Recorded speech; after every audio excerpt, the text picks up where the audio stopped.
Yo nazco el 10 de mayo de 1930 en Talcahuano, una ciudad que en aquel entonces era una hermosa ciudad, que tenía un desarrollo industrial relativamente bajo. Era más bien un puerto pesquero escaso, un gran puerto militar naval, de una convivencia cívico-militar o cívico-naval, como queramos ponerle, extraordinariamente fuerte, extraordinariamente bien relacionado los dos mundos. De un matrimonio formado por mi padre Mariano Ruiz Esquí de Cuevas, español, nacido en un pequeño pueblo del norte de España, específicamente en La Rioja Alavesa, que se llama, o sea, una mezcla de castellano-vasco, y de mi madre, doña Fresia Carmelia del Carmen, Fresia Filomena del Carmen, perdón, nacida en un pueblo que se llama Antuco, chiquito, en la cordillera, hija de microempresarios agrícolas, católica, apostólica. Mi padre era republicano, pero se entendieron siempre muy bien y él le dio todas facilidades para que tuviéramos una educación muy cercana y lo más adecuada que fueran los términos religiosos, en el sentido de que yo tenía ya 6 meses cuando me llevaron a Antuco. Nunca desde entonces hasta ahora he dejado de ir durante el verano. Allá me crié en el mundo agrícola y en Talcahuano me crié mucho en esta ciudad pequeña pero hermosa.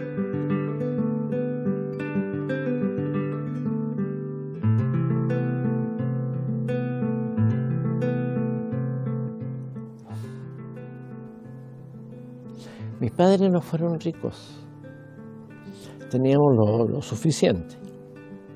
Pero aprendimos de mi madre la capacidad religiosa, el comportamiento moral y ético. Ella era estudiante, es decir, había estudiado en el Colegio de los Sagrados Corazones, del Sagrado Corazón en Concepción, el mismo colegio donde estudió nuestra santa de los Andes. Mi padre era republicano, muy respetuoso del trabajo. Tenía un lema, decía, el que tiene tienda, que la tienda. Y eso significaba que lloviera, pasara lo que pasara, él a las 9 de la mañana abría su tienda. No tenía mucha educación, sin embargo tenía un compromiso con la verdad, con el trabajo, con la honradez, con el comportamiento. Nunca me olvidaré de cuando yo salí elegido por primera vez a los 33 años, salí elegido concejal, en aquel entonces se llamaban regidores, salí elegido en Talcahuano y me dijo: te voy a dar un solo consejo. Cuando yo era chaval, como te estaba diciendo, nos encontramos, nuestros amigos, éramos muchachos, me dijo 2, 3, 4, y nos encontramos con el cura y el alcalde y el señorito del pueblo. En España en esos años el señorito era el dueño de la mayor riqueza y era como una institucionalidad. El gobierno de la iglesia en ese momento también era muy fuerte y el alcalde era el que mandaba. Nos encontramos y por broma le tiramos nieve. Entonces el alcalde nos llamó y nos obligó a besarle la mano al cura y al señorito y que le pidiéramos disculpas. Y me dijo: ahora que vas a tener autoridad, ni nieves ni piedras a nadie, pero tampoco besamanos a nadie. Que el hombre vale por lo que es y no por lo que tiene. Nosotros fuimos 3 hermanos. La que sigue en mí tiene 3 años de diferencia, es Adriana, que siempre hemos sido extremadamente hermanables, también comprometida en política. Ella no ha tenido cargos, pero sí me ha ayudado siempre a salir y triunfar. Ella trabaja actualmente en el Ministerio de Salud hace bastante tiempo, antes de eso en el Colegio Médico. Un hermano menor, 8 años menor que yo, que fue mi ahijado, y que murió a los 30 años, murió muy pronto. Fue uno de mis grandes dolores, porque no se esperaba, nunca supimos de qué murió, a pesar de que en el medio de la locura mía, en que perdí un poco la compostura, exigí que hiciéramos autopsia, una cosa dramática. No encontramos causa y nunca he sabido otra cosa que ponerle, como decíamos en aquellos años en medicina legal, murió por acabamiento de la vida, que era la frase que usaban los viejos médicos franceses hace 50 años atrás. Y con mi hermana hicimos buena parte de nuestro mundo juntos hasta ahora, muy cercanamente. Efectivamente, a mí me llevaron muy temprano a Antuco y llegamos a la casa, a este pueblo, a la casa de mi bisabuelo, que le había regalado esa casa a mi madre. Ahí me recibió mi abuelo y mi abuela y unos tíos. También hice una familia muy feliz, no me puedo quejar. Me enriquecí con lo que gozaba en aquellos años. Mi abuelo era un viejo maravilloso, toda ternura, un hombre grande, enorme, que tenía dicho que también me ordenaban en la misma línea de lo que me había dicho mi padre. Desde chico mi abuelo me regaló un caballo, de ahí viene mi encariñamiento con los caballos. Siempre mi abuelo me dijo que no eran animales, que los caballos estaban intermedios entre los animales, por ejemplo las vacas, que eran una guata de pasto, y el caballo, y después los hombres. Entonces para mí el caballo ha pasado a ser toda la vida algo muy distinto que un simple animal. Y por eso le puse a mi hijo Felipe, porque Felipe significa amante de los caballos.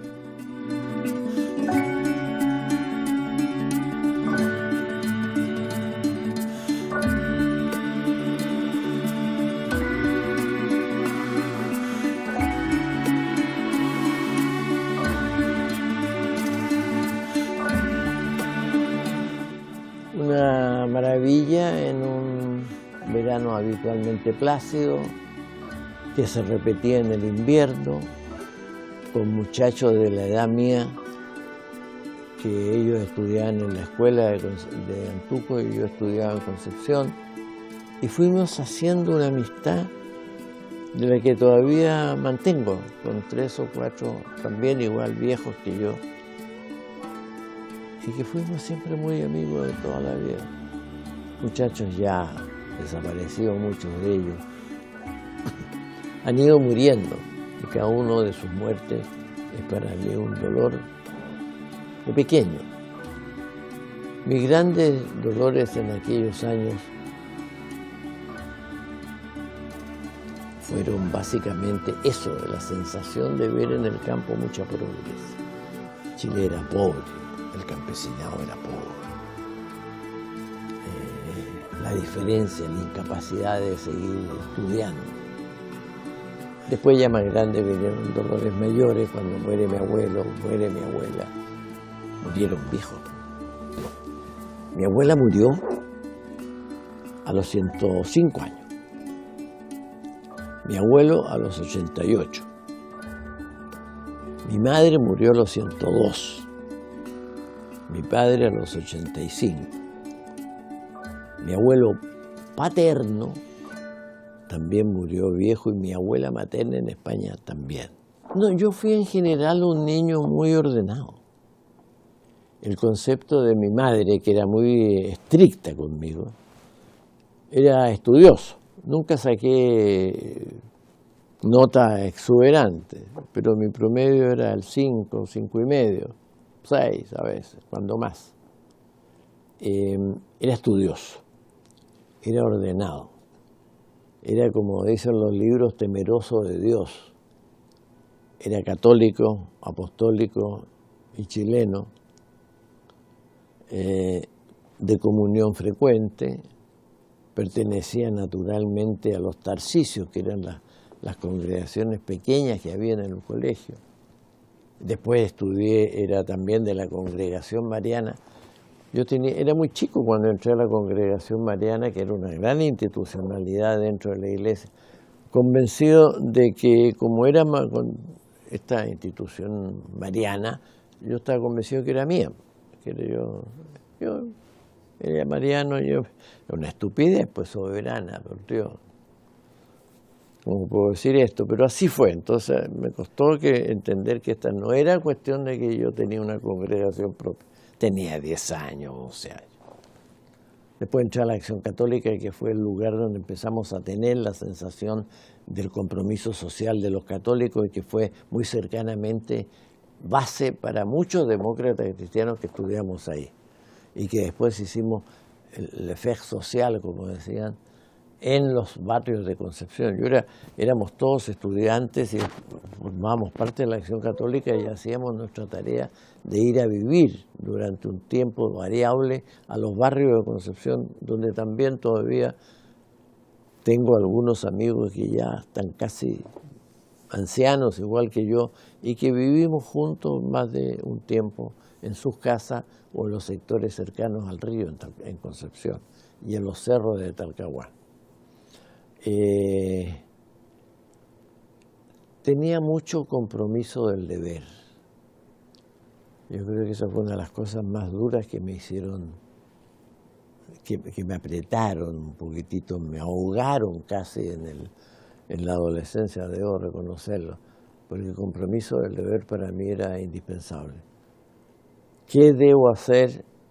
¿Cómo debo hacerlo?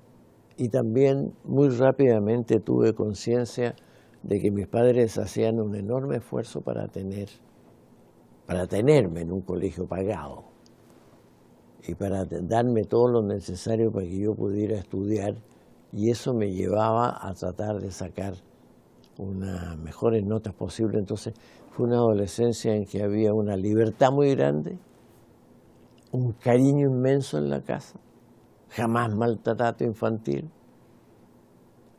pero al mismo tiempo con una sensación del deber por cumplir, y a veces siempre con la sensación del deber no cumplido, que de repente tienes un más o menos en la formación psicológica. Y rodeado de amigos en un colegio muy afectuoso, también amigos de larga duración.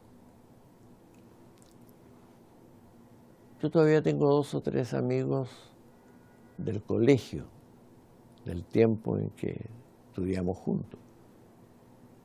Y o sea, hemos sido amigos 70 años, 75 años. Empezamos nuestra amistad cuando teníamos 10 años. Entonces, eso es tremendamente importante y tremendamente valioso.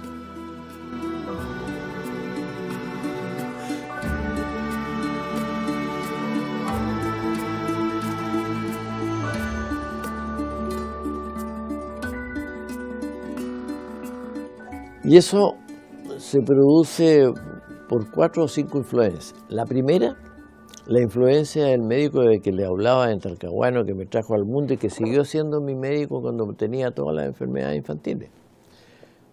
Era un hombre que tenía una impronta muy grande y era capaz de convencerlo a uno que si no lo veía él, no había ningún otro médico que podía sanarlo.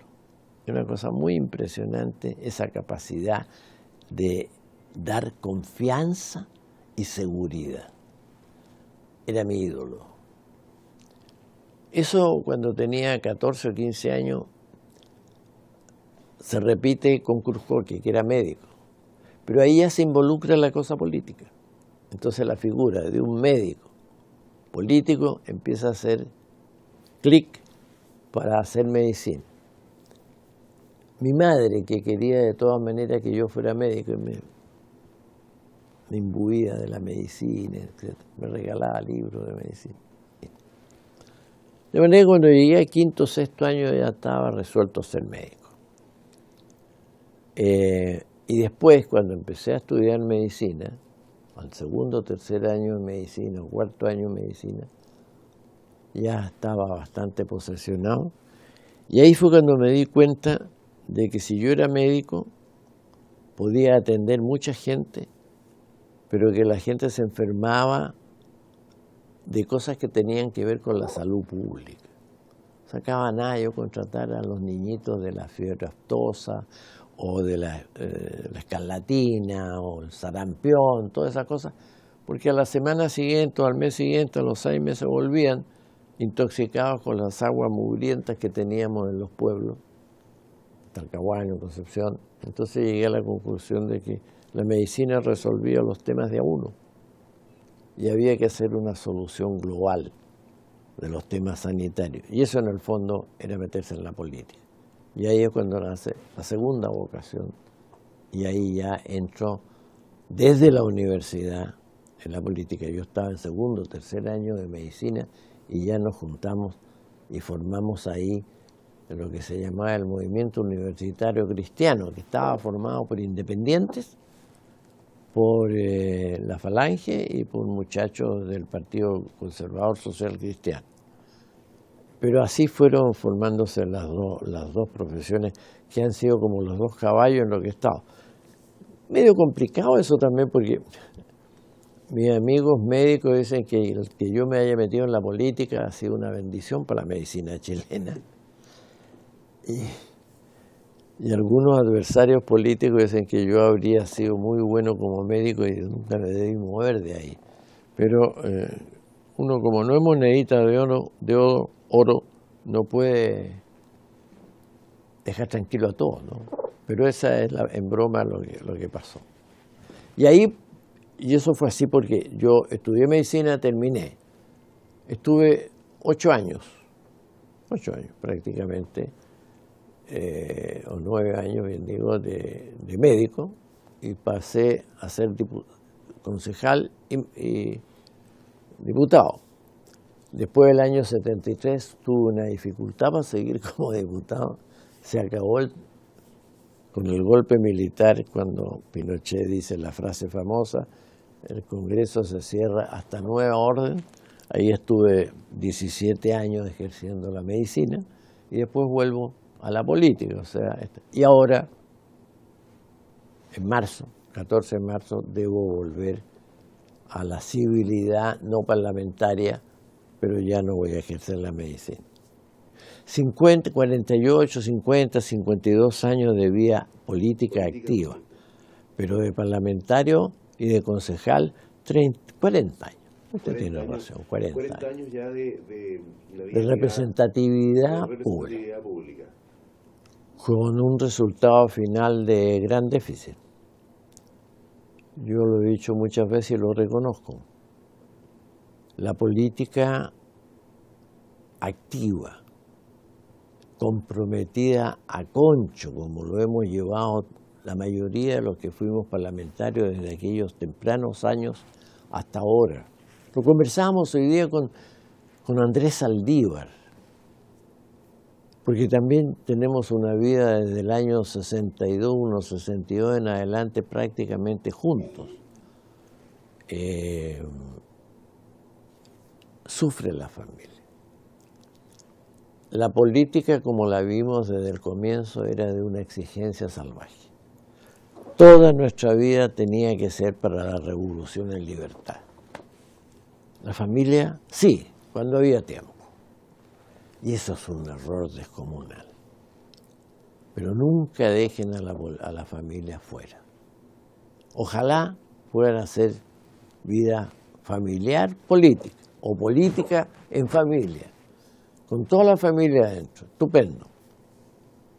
Pero cuidado con abandonar. Mi esposa, que no está, sufrió mucho porque el desapego, eso no. Hay veces que pasaban 3, 4, 7, 8, 10 días. Yo llegaba a mi casa tarde y mis hijos estaban durmiendo. Me levantaba en la mañana temprano y ellos se iban, es decir, ellos se iban y yo seguía durmiendo porque tenía sesiones más tarde. Entonces no los vi todo lo necesario. Y en los últimos años incluso me tocó volver a caer en la misma falta con mis nietos. Pero han perdonado todo. O por lo menos eso me dicen. Me lo sacan en cara de vez en cuando. Pero dicen que lo compensamos con algunas cosas muy especiales. Fíjese que era tanto en aquellos años. Sobre todo en el tiempo que fui diputado, que nos tocó la Revolución en Libertad, ser gobierno. Después todo lo que pasó con la Unidad Popular, después vino el golpe militar. Yo me lo llevaba en las regiones, iba y al final de cuentas, como 4, 5, 6 años de ejercicio, 7 años, llegamos a la conclusión que había que hacer un cierto ordenamiento. Entonces yo fijé algo que ahora se vino a hacer semanas distritales. En aquel entonces uno iba toda la semana al sur, estaba 2 o 3 días cada semana. Entonces fijamos viernes, sábado, domingo, día por medio, semana por medio, o unas 2 semanas al mes, o qué fue. Y entonces ahí, en esos 2 días, hacía programas con mi señora, con mi hijo hombre, con mis 2 hijas. Entonces, el día sábado iba en la tarde al teatro con mi hijo a ver películas de caballo, de cowboy. El domingo iba con mis hijas a ver eso. El domingo en la tarde tomábamos 11 con los niños y con mi mujer, con mi señora, íbamos a comer y a ver alguna película los domingos en la noche. Entonces todo arreglado para poder defender. Pero usted tiene razón en la pregunta, la familia sufre. De hecho hay muchas dificultades familiares curiosamente en 2 de las profesiones que yo tengo, por decirlo así. Hay muchas dificultades entre los matrimonios de médicos, porque también pasa que hacen urgencias largas, hacen turnos largos, entonces la familia no está una vez a la semana, está un día entero fuera. Y la profesión, llamemos así, o el ejercicio de la política también nos lleva a eso. Así que hay que tener cuidado en esa materia. Mi consejo es siempre, a cada una de las acciones de nuestra vida, una inteligente distribución del tiempo. El tiempo que uno nos pasa con sus hijos no vuelve. El tiempo que uno pasa con su esposa no vuelve. Desgraciadamente el tiempo que usted, cuando tiene un cargo político, no ejerce la política, tampoco vuelve. Entonces hay que tener mucha inteligencia para saber qué hacer.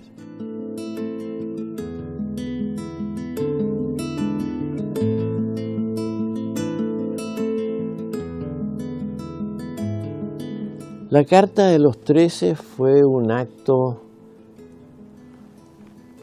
de asentamiento democrático de nuestras posiciones. Para los que firmamos esa carta, la democracia era una razón de ser en la vida política. No entendíamos la vida política si no era en democracia. No entendíamos la sociedad sin libertad. No entendíamos nuestra tarea si no era buscando la esencia fundamental de nuestro compromiso social, que era la igualdad de cada ser frente a la justicia. Entonces no nos costó resolver en 24 horas que no había otra cosa que hacer sino oponerse al golpe. Y después cuando firmamos esta carta, ella sufrió mucho.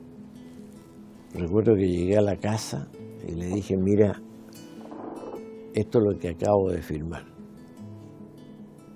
Me dijo, por Dios, ¿cómo pueden ser ustedes tan insensatos? Yo me dijo, encuentro maravilloso lo que han hecho, pero esto significa ponerse en la boca del cañón. Porque lo más probable es que intenten matarlo, pues. Por Dios, me dijo, ¿cómo pudiste hacer esto? ¿No te das cuenta lo que pasa con nuestros hijos? ¿Qué va a pasar contigo? ¿Y si te matan? ¿O te expulsan del país? ¿O te meten preso 20 años? ¿Qué va a pasar conmigo y mis hijos? Porque en ese momento ya, inmediatamente después del golpe, al día siguiente o subsiguiente, ya tuvimos la información desde la Junta Nacional, desde la Junta de Gobierno, a través de distintos personeros que de alguna manera conversaban con los militares y todo, ¿no?, que había sido discutido en la Junta Militar qué hacía con estos 13 demócratas cristianos, que ellos sabían además que eran varios más.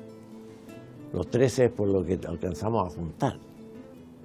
Hay además, cuidado, 3 más que afirmaron y que nosotros no alcanzamos a ponerlo en la primera firma del primer papel que salió hacia la Embajada de Italia. Y algunos que se restaron después de haber firmado, justamente por la información que se nos dio de lo que estaba pasando en la Junta. En la Junta se discutió. Y entonces, uno de los 4 generales dijo que lo que había que hacer con nosotros era matarnos, fusilarnos de inmediato, porque esto era un atentado de lesa patria. Se supone que el almirante fue partidario de mandarnos a la isla Dawson junto con los que mandaron a Dawson de la Unidad Popular. Otro de los generales planteó que debían expulsarnos de Chile. Nunca he logrado precisar si efectivamente hubo o no una conversación intermediada por el general Bonilla, que ya después murió muy rápidamente, Frei Montalva y la Junta, en el sentido de que Eduardo Frei había dicho, mire, si ustedes hacen algo con estos demócratas cristianos que son mis camaradas y mis amigos, porque ahí están las personas que eran amigas por años de Frei, Ramiro Tomi, Bernardo Leighton, Ignacio Palma. Nosotros no éramos más jóvenes y por lo tanto éramos pergenios. Si les pasa algo yo me asilo, porque esto significa entonces que este no es un golpe antimarxista, sino un golpe a toda la ciudadanía y a mis amigos. Nunca supe si eso fue verdad o no fue verdad. El hecho es que ahí, después lo que pasó es que nosotros, a raíz de que habíamos firmado esta carta, ya a la fuerza que impuso la dictadura sobre la mesa del partido, nosotros fuimos separados de todo cargo. Y muchos de nosotros, no yo específicamente, pero Leighton, Belisario Velasco, Andrés Elwin, Claudio Huepe, o fueron golpeados brutalmente, o fueron después relegados, o fueron hechos prisioneros durante un tiempo importante. Fue muy duro.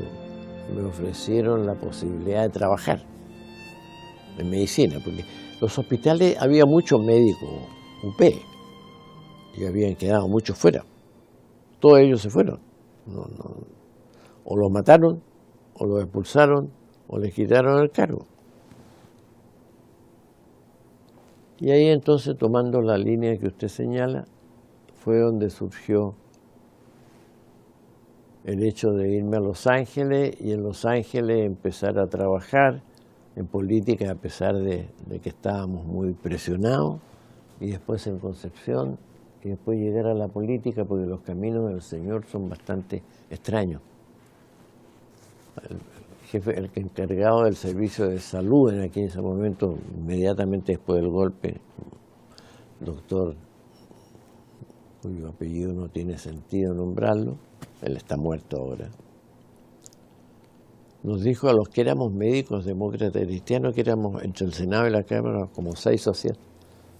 Entonces nos llamaron y dijeron, mire, tenemos necesidades de médicos, así que si ustedes quieren trabajar para el Estado, lo van a hacer donde nosotros queramos y en las condiciones que nosotros queramos. Entonces, le dije muy bien, yo estaba económicamente en la ruina, debía como 3 meses o 4 meses de la dieta parlamentaria. Y entonces le digo, ya, ok, dígame qué me ofrece, qué hago. Mire, me dijo, usted se va a Mulchen. Mulchen era un lugar chico. Yo pretendía quedarme en las ciudades grandes. Yo siempre había trabajado en Concepción, en Santiago. ¿Y qué otra alternativa hay? Mulchen. Y entonces yo lo volví a mirar y le dije, ¿y otra? Sí, claro, me dijo, hay otra. Sí. ¿Y cuál? Le digo, Mulchen. Entonces, ahí nos fuimos a Mulchen, después nos fuimos a Los Ángeles, ahí estuve 4 años. Y durante ese tiempo también fue duro. Y ahí es donde estoy volviendo siempre a la pregunta que me hizo, para no desviarme. Las personas en estos casos, pues, hubo otra gente que la pasó mucho peor que yo, obviamente. Pero la señora Inés Figueroa la pasó mal también. Porque nosotros andábamos en la luna, nos preocupábamos de lo que pasaba en el mundo. Se dice que el hombre se puede venir la casa abajo y se preocupa del mundo. Y que la mujer se puede venir del mundo abajo y se preocupa de su casa. Y en esos tiempos ella, al igual que muchas otras esposas de políticos, la pasaron mal. Y dije, por Dios, no tengo adversarios. Y dicen que cuando uno no tiene enemigos es que tampoco tiene amigos. Pasó el tiempo y me di cuenta que mis amigos eran menos que mis enemigos. Pero quiero rectificar expresamente. Salvo excepciones muy reducidas, no más de 5 o 6 personas. 10 tal vez, menos. Yo no siento el haber tenido enemigos en política. Fueron adversarios. Y he tenido grandes amigos. Grandes amigos. Ayer, que no nos veíamos hacía mucho tiempo, pero es como abrazarlo de la noche como si hubiera sido anteayer. Valdemar Carrasco, un diputado que también firmó la 13, que no nos veíamos hacía 5 años, 6 años. Es como recibirlo de la noche anterior. De los senadores nuestros no voy a nombrar a nadie porque todos son mis amigos, pero hay algunos con los cuales hemos hecho 20, 30 años de política, personas que ya no están en el Parlamento y que siguen siendo mis amigos del alma. O sea, yo he hecho amigos en política, he hecho adversarios en política y he hecho un montoncito de enemigos.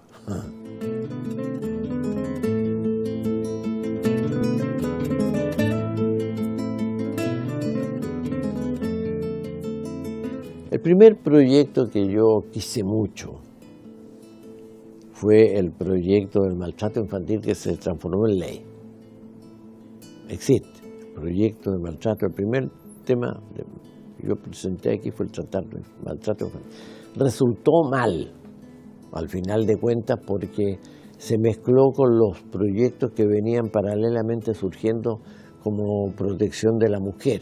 Y entonces el peso de la protección de la mujer como tipología de proyectos que debíamos aprobar fue más fuerte que lo que significaba el maltrato infantil, pero igual tenemos la ley y fue lo primero que desató la preocupación posterior.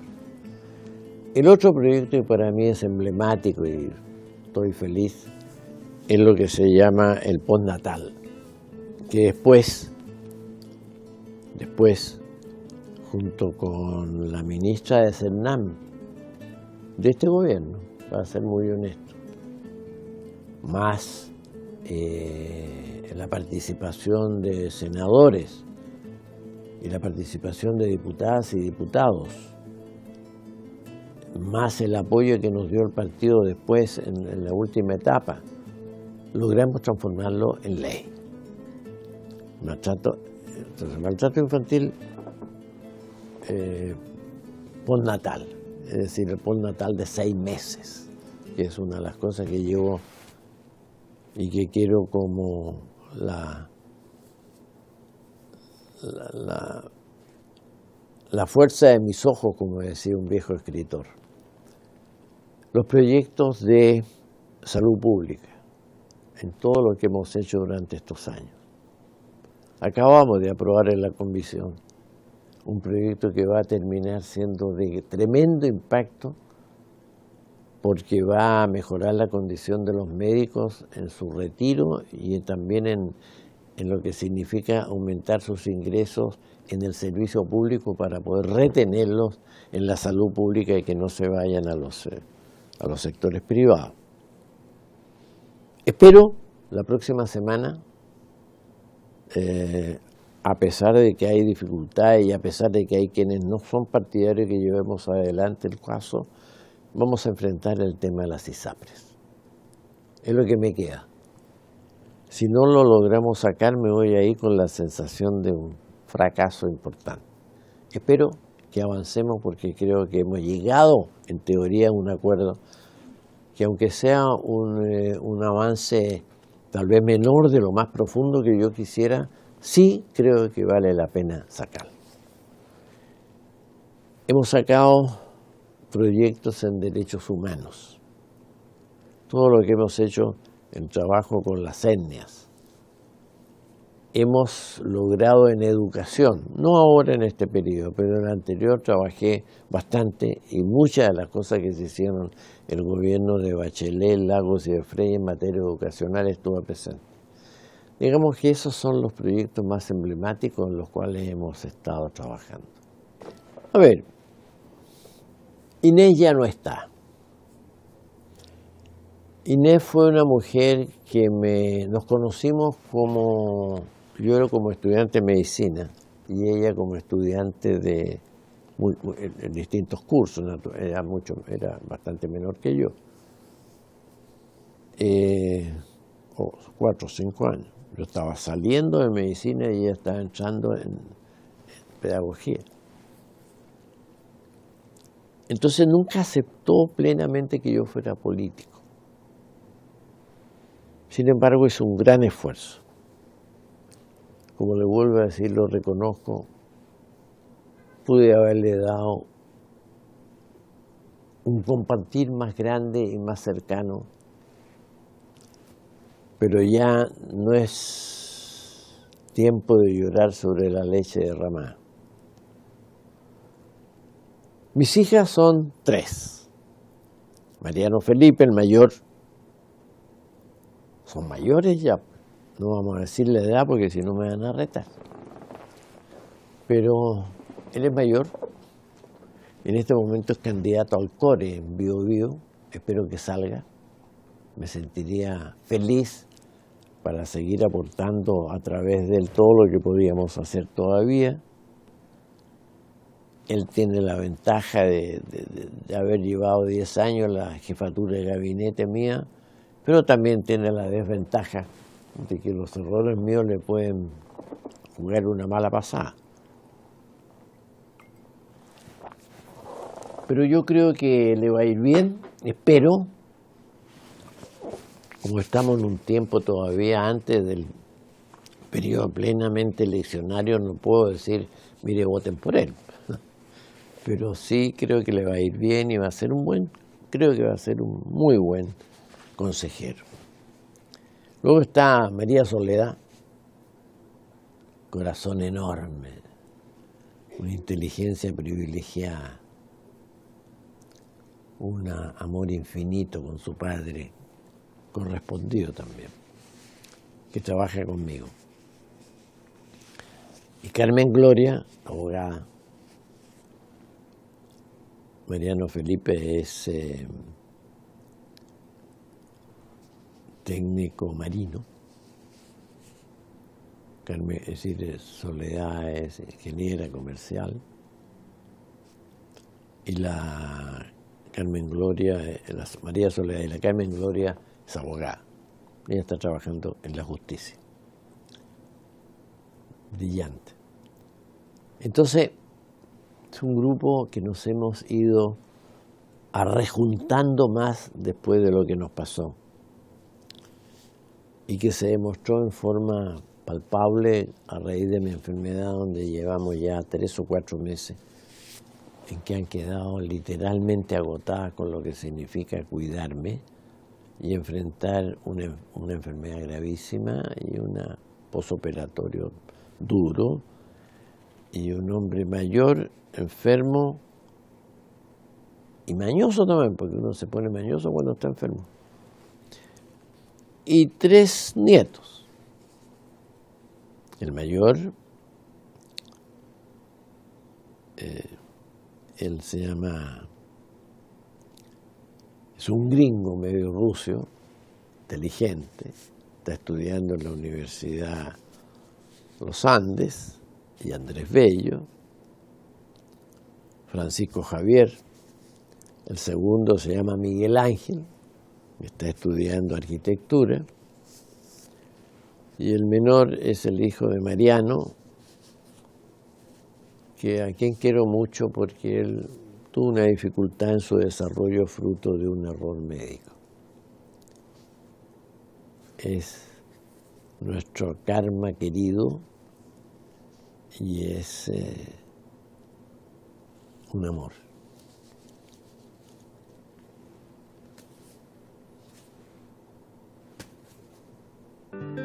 Los quiero mucho.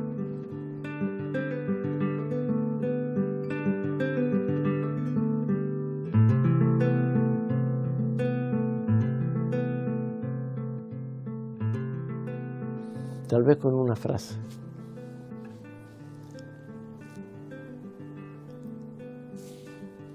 Quiso hacer siempre lo mejor y logró lo posible, pero trabajó para ello.